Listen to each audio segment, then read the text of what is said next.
नमस्कार बंधुरा अपना रान्नाघरे सकलके स्वागत जानिए आज के आमी बेगुनी तैरी करे देखाबो। तो बेगुनी आमरा प्रत्येकेई बाड़ीते तैरी करे थाकी, किन्तु आज के आमी जेभावे बेगुनिटा तैरी करब ता आगे केउ कखनो एइभावे बानाइनि। आर एइ बेगुनिटार मध्य एकटा आलादा स्वाद आनबे। आर एइ बेगुनिटा खेते एकदमई भिन्न स्वादेर। जाकेई खाওয়াবেন সেই কিন্তু খেয়ে খুব প্রশংসা করবে এবং বারবার খেতে চাইবে। तो बेशी कथा ना बोले देखे नेওয়া যাক কিভাবে এই বেগুনিটা তৈরি করব আমি। তো এখানে আমি একটা বড় বেগুন নিয়েছিলাম, লম্বা বেগুন। তো বেগুনটাকে এই রকম একদম সরু সরু করে কেটে আগে ধুয়ে তবে কেটেছি। একদম সরু সরু করে এইভাবে কেটে নুন হলুদ মাখিয়ে নিয়েছি।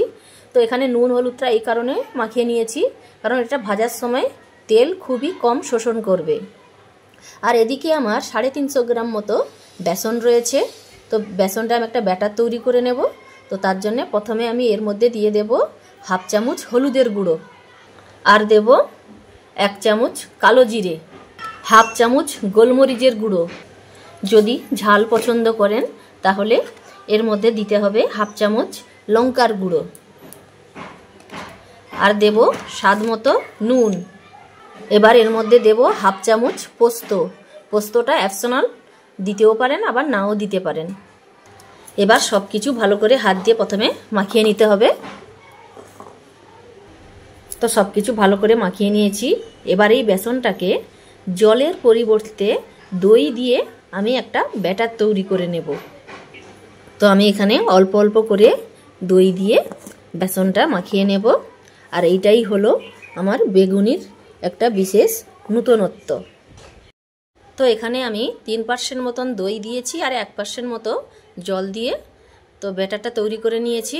ব্যাটারটা খুব বেশি পাতলাও হবে না ঘনও হবে না, এই রকম হবে। তো এবার এটিকে ভালো করে হাত দিয়ে ফেটিয়ে নিতে হবে। তো আমি বেসনটা ভালো করে ফেটিয়ে নিয়েছি। তো এবার আমি চলে যাব বেগুনিগুলো ভাজতে। তো বেগুনিগুলো ভাজার জন্য এখানে কড়ার মধ্যে ওভেন জেলে কড়ার মধ্যে সাদা তেল দিয়ে দিয়েছি। তেলটা হালকা গরম হলে 2 চামচ তেল এই ব্যাটারটার মধ্যে দিয়ে আবার একটু ব্যাটারটা ফেটিয়ে নেব। আর এদিকে তেলটাও ভালো করে গরম করে নেব। তো এখানে আমার তেলটা গরম হয়ে গেছে। তো তেলটা গরম হয়েছে কিনা বোঝার জন্য অল্প একটু ব্যাটার দিয়ে দিন, বেসনের ব্যাটার।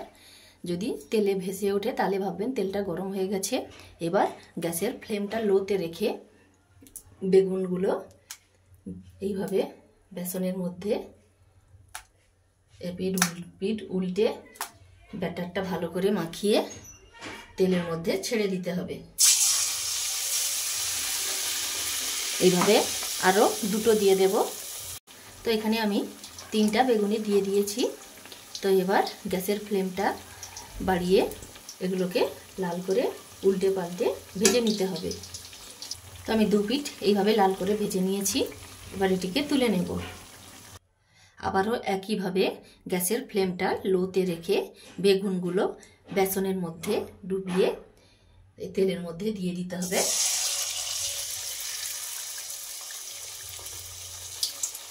তো আবারও একইভাবে আগের মতো 3টে দিয়ে দিয়েছি। তো একইভাবে আগের মতো সব ভেজে নেব, সবগুলোই এইভাবে।